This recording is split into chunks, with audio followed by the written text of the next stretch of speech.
A community gathered to protest against police brutality. Thousands of people, led by a grieving mother of a 17-year-old who was shot and killed by police on Tuesday. Police initially said he'd failed to cooperate when ordered to stop in a Paris suburb of Nanterre. His family and friends paid tribute to Nahel at the march.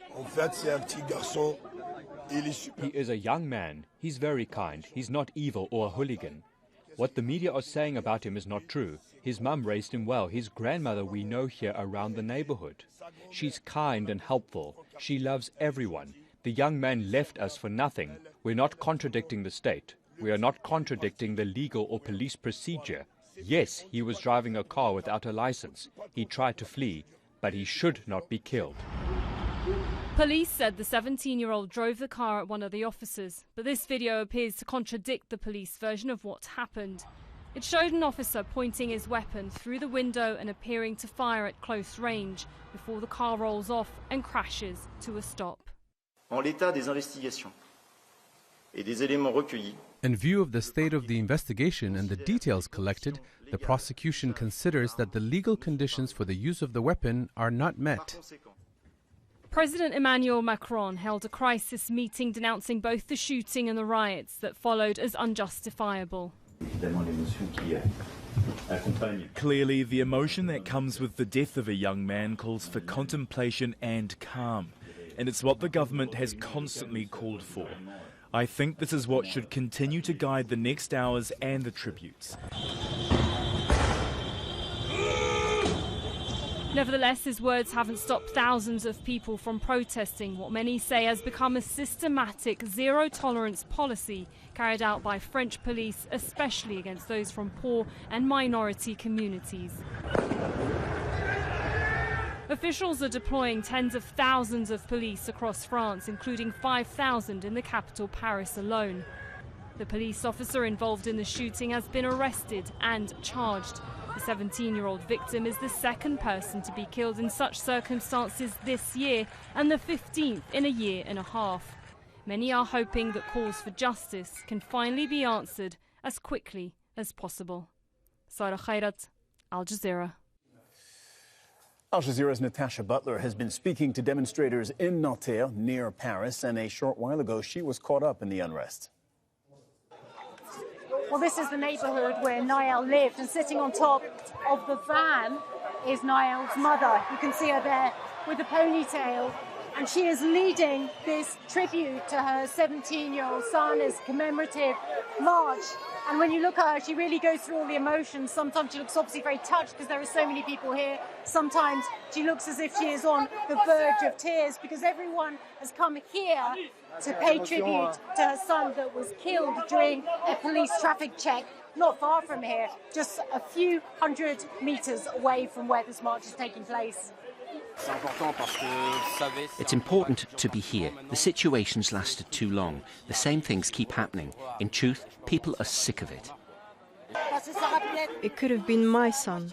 I'm of North African origin, and it's not the first time this sort of thing has happened. We are so fed up. What's happening now is exactly the sort of thing that tends to inflame the situation, because the police have fired a number of tear gas canisters right into the middle of this crowd as they were coming to the end of their walk. People coughing, a lot of children were there, a lot of families. People are walking away feeling furious that the police has done this. What the police are trying to do, of course, is disperse the crowd. But once again, people are saying this just shows how out of touch the police are to be doing this on a day when people had come to pay tribute to this teenager. Natasha Butler, Al Jazeera, Nanterre. All right, we're now joined by Natasha Butler. Natasha, you're able to be with us live after you recorded that. What's happening now in Nanterre, Natasha?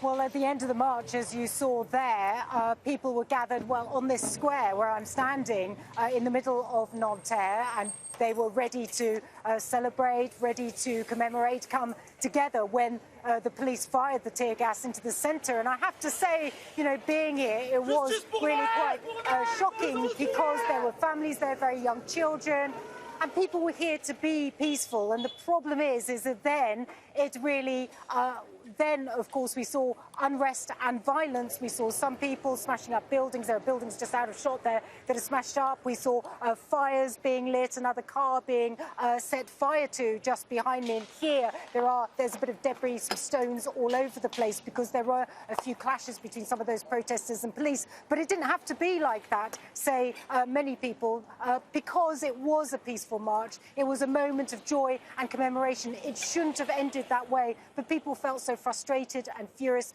that anger boiled over, and many are saying that the police handled the end of that commemoration in the wrong way, and that's the sort of thing that happens over and again, they say.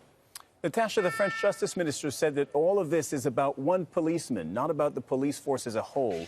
What is the status of that police officer who opened fire on Nahel? At this stage, we know very little indeed about that police officer, only that he was taken into custody after he shot at the teenager earlier this week. We also know that the prosecutor here in the Paris suburb of Nanterre has asked that he be charged with voluntary homicide, not involuntary homicide, but voluntary homicide. So for the time being, he's been kept in custody. That's what we understand. It will last for a few days, and then the process, of course, the legal process will continue. And what authorities are saying is, of course, justice will be served, and they're calling for calm whilst that process is underway. Natasha Butler reporting from Nanterre near Paris. We've been following developments throughout the day. Thank you very much, Natasha. Now, ENB is the founder and spokesperson for the anti-police violence collective Désarmons-les. In English, that means let's disarm them, let's disarm the police. You're joining us from Lyon. The French Justice Minister says all of this is about just one or two policemen, as I was telling Natasha, not the police force as a whole. How do you feel about that? I disagree totally. It's like it's already 20 years we're saying that it's not the problem of one or two cops who are like problematic. It's like really a problem of systemic violence, systemic racism inside the police. It's like also the police is like the police unions and the police in general is like it's a state within the state since now more than 20 years. So we cannot say that one policeman is responsible for this. We have a huge increase since several years, and especially under the Macron regime, we have like a huge increase of the police murders every year. We went from 20 to 25 murders every year before Macron, and now we are around 30 to 35 murders every year. And why is that, in your view? Why is that?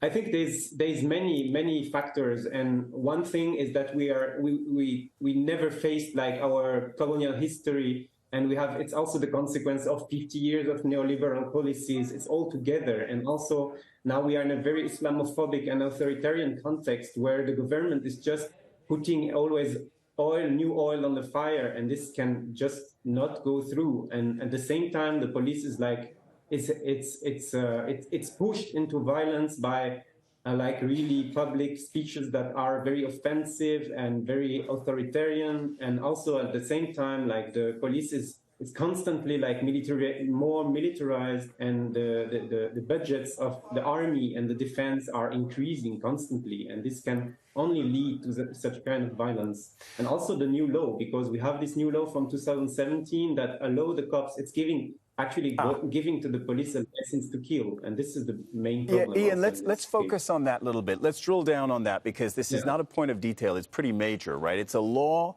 that details the rules of engagement for the police and that changed the rules of engagement as of 2017. And since that law, we have seen police discharge their firearms more often. What does the law say? This is like, before the law, there were a long lobbying of the police to have a new law that gave them another framework for self-defense than the common people. And in 2017, they adopted finally this law that the police union were asking for years. And in this law, it's written, it's giving a list of situations in which like the cops can open fire without being afraid or scared of being prosecuted, in fact. And this is why we call it a license to kill, because it's explaining, and if you are in this situation, you can just open fire and you will be covered, you will be protected, and you will not be prosecuted.